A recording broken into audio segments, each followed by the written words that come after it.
بسم الله الرحمن الرحيم الحمد لله رب العالمين والصلاة والسلام على المبعوث رحمة للعالمين نبينا محمد وعلى آله وصحبه أجمعين. السلام عليكم ورحمة الله وبركاته. We continue studying the book of Umdetul ahkamf, and we are still in the chapter that deals with tahara. And as a reminder, tahara means purification, purity, and it has two meanings.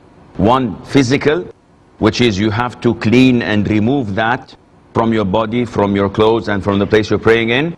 And one is moral, something we cannot touch or see. And this is major, such as being in the state of janaba, sexual impurity. This can only be lifted by ghusl, and this can be minor, such as when you pass wind or answer the call of nature, and this can be uplifted by performing wudu. And wudu is our topic for today. The 8th hadith is one of the great hadith with us. So who would volunteer to read this hadith, please? Kalim would do. Humran, the freed slave of Usman, said, I saw Usman, may Allah be pleased with him, calling for a vessel of water and poured water over his hands 3 times and then washed them. Then he put his right hand in the vessel and rinsed his mouth and cleaned his nose. Then he washed his face 3 times and his hands up to the elbows 3 times. Then wiped his head, then washed his feet 3 times. Then he said that the Messenger of Allah sallallahu alaihi wasallam had said, he who performed ablution like this ablution of mine and offered 2 rakahs of prayer without allowing his thoughts to be distracted, all his previous sins would be expiated. Very well. This hadith of Humran, one of the servants of Uthman ibn Affan, may Allah be pleased with him, the 3rd caliph of Islam, and twice the son-in-law of the Prophet alayhi salatu wasalam, as he married to 2 of his daughters. May Allah be pleased with them all. He is describing to us how the Prophet ﷺ performed wudu. And if you go to look at what he had done, you will find it to be in compliance with the Quran. Because in Surah Al-Ma'idah, chapter 5, verse 6, Allah describes to us how we should perform wudu. And as you recall in previous episodes, we said that there are 6 pillars of wudu. Is this correct? So, let's count them once again. The first pillar, washing the face. Abdurrahman, second pillar, hands or rinsing the mouth or the nose? No. See, you have to, when studying fiqh, be in full concentration. It's like playing badminton. If you blink when he's serving, you lose. And in fiqh, every single word counts. And that is why you study the fundamentals of fiqh, usul al-fiqh, which is a very serious science that teaches you the meaning and how to use each word. And that is why they have general meaning and they have specific meaning. And they have what is known as mutlaq and muqayyad. And all these terminologies refer to the usage of the word and what it means. We go back again, concentrate. We have 6 pillars of wudu. Without any of them, your wudu is invalid. That is why when we say pillar, also this is studied in fundamentals of fiqh. When you verify something to be a pillar, without it the whole building collapses. So pillars of prayer, ruku'.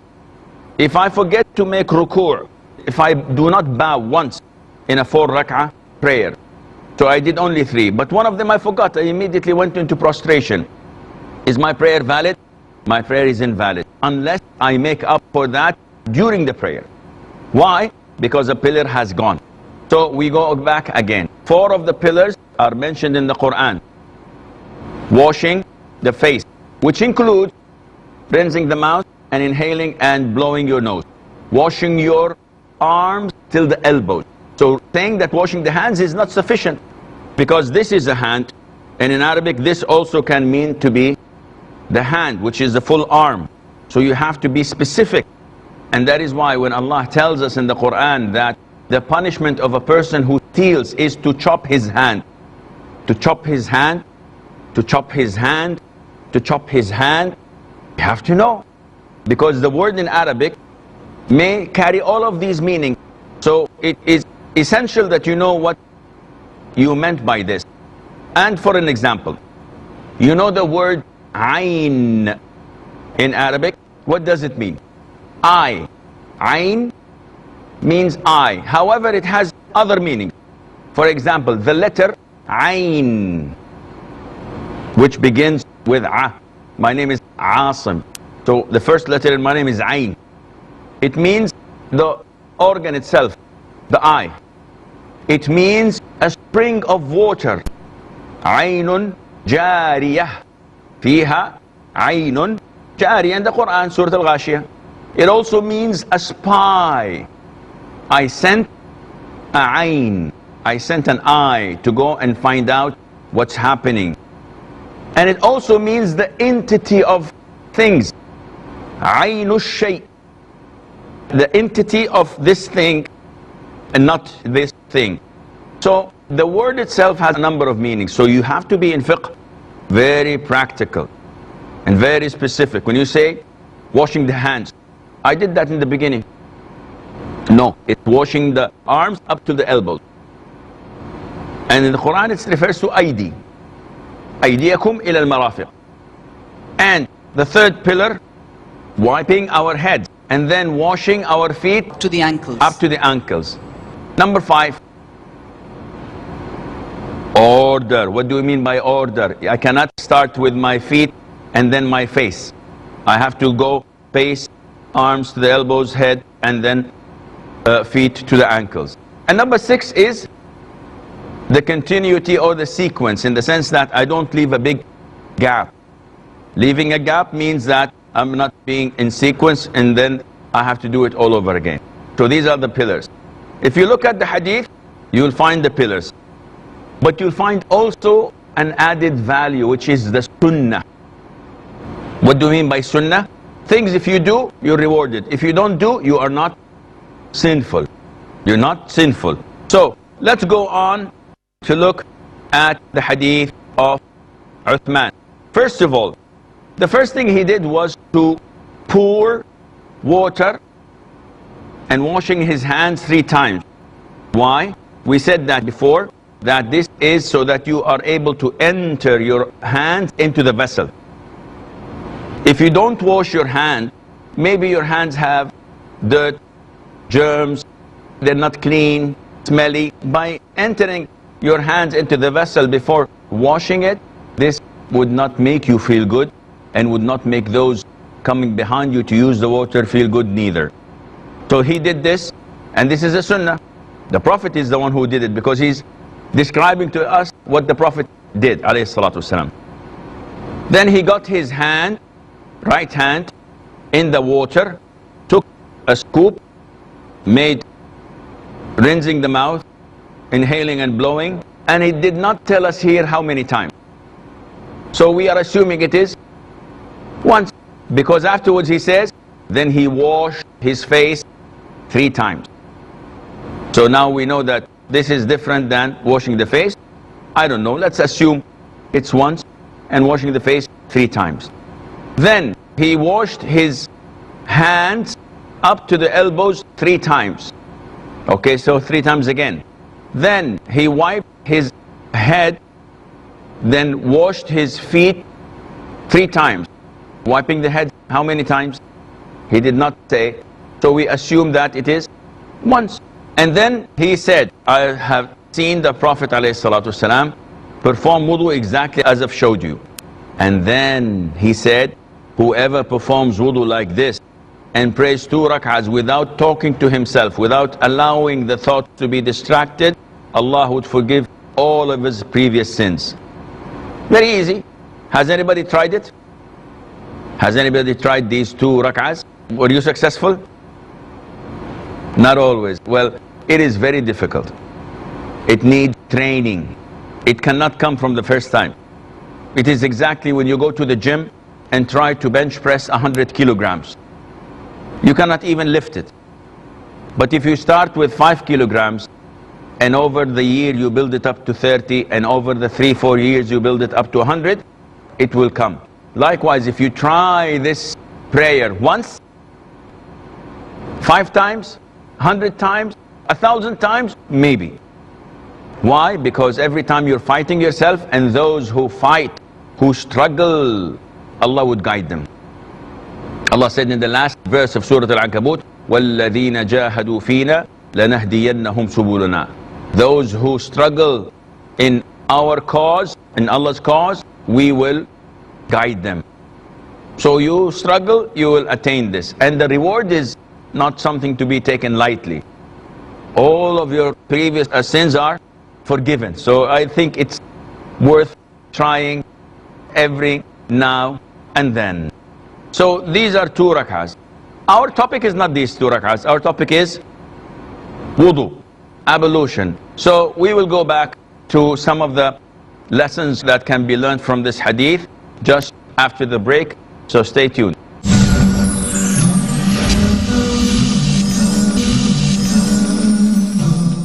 Assalamu alaikum wa rahmatullah, and welcome back.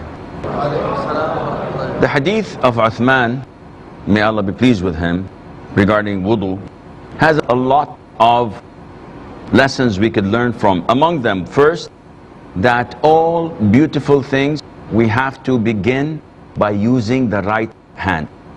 And that is why he did this when performing wudu. First of all, he washed his hands and then entered his right hand rather than entering both hands. And one of the things that scholars differed upon is the issue of turning the water in your mouth and inhaling and blowing your nose. Is it mandatory? Is it part of your wudu or not? The majority of scholars stated that this is not part of the wudu and it is not mandatory. However, other scholars said that it is mandatory. Imam Ahmad, may Allah have mercy on his soul, said that it is mandatory in wudu, simply because the Prophet ﷺ had never ever left it. There is not a single report that he performed wudu without making madmada and istinshaq and istinthar, turning the water in his mouth, rinsing his mouth, and inhaling and blowing his nose.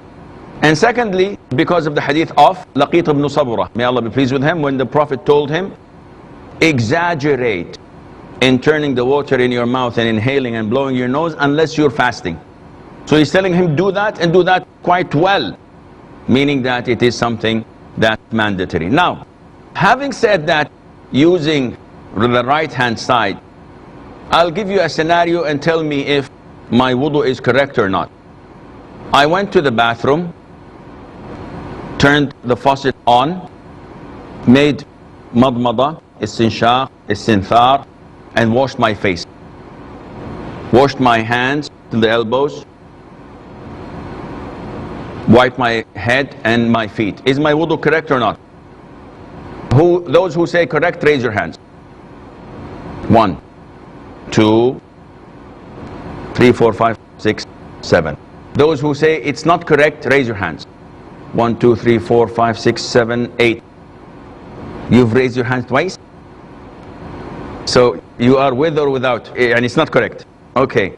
Those who say it is not correct, why? Can you justify? Kelly? You did not wash your hands in the beginning. Yes, I did not wash my hands in the beginning. Does this have to do anything with wudu? Is it mandatory? Is it a pillar? Is it a sunnah? Always classify things in their perspective, so that I can identify this is wajib, mandatory, this is a pillar, this is a sunnah. So if I do not do the sunnah, no problem. I lose the reward, but it's no problem. If I do not do the wajib intentionally, there's a problem. If I don't do the pillar, then there is no ibadah. So let's go back to the pillars of wudu. First of all, the first 4 mentioned in the Quran. I did exactly what Allah mentioned in the Quran in chapter 5 verse 6. O you who believe, if you want to pray, what do? Wash your face. And this is what I did. Therefore, my wudu was 100% correct. Those who said my wudu was correct, they get full mark. Those who don't, next year inshallah. I'll give you another scenario.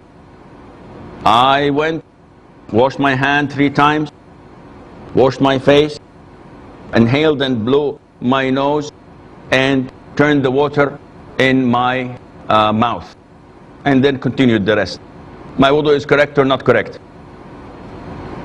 Yes, bro. He thinks he's correct, but it's not part of the sunnah. Who shares the opinion? Who? Okay, nobody. Who says that it's incorrect? One. And the rest, they are undecided yet, undetermined. The question is it correct or not? The answer is, it is correct. Why? The sequence is not there. Yes, the sequence is there. Face, and this is all face. Whether you begin by washing, or you begin by turning the water in your mouth, or begin by inhaling and blowing your nose. All these 3 are the same.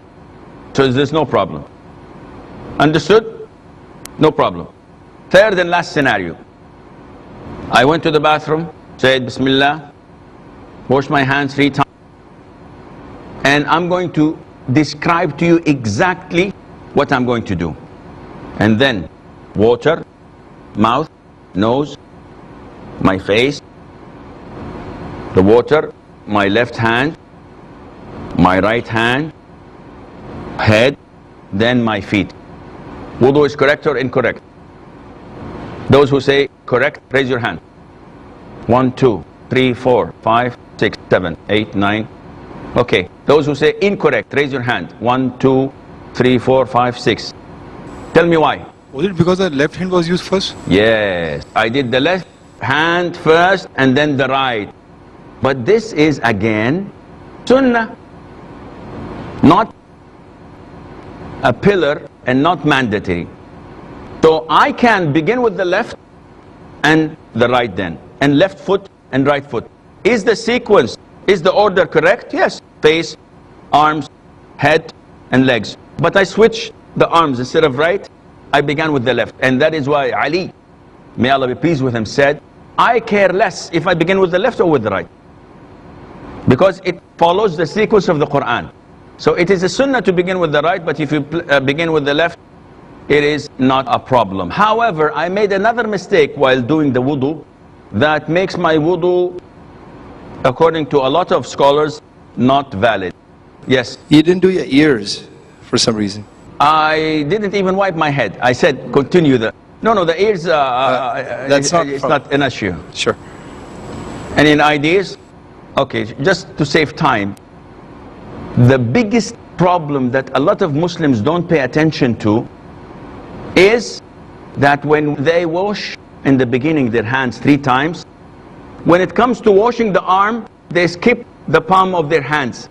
So they wash from the wrist to the elbows. What about the palm? So we washed it in the beginning. But washing it from the beginning is a sunnah, is not part of the order. So you actually did not complete your wudu.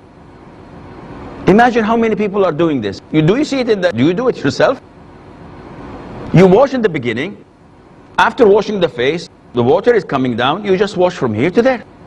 And then you wash from here to there. What about the palms? I don't have to. I wash them in the beginning. The order is important, and that is why when you wash your hand in wudu, you have to wash the palm of your hand. And part of the sunnah is to wash the inside of your fingers with your other fingers and to the elbows. So this is quite important.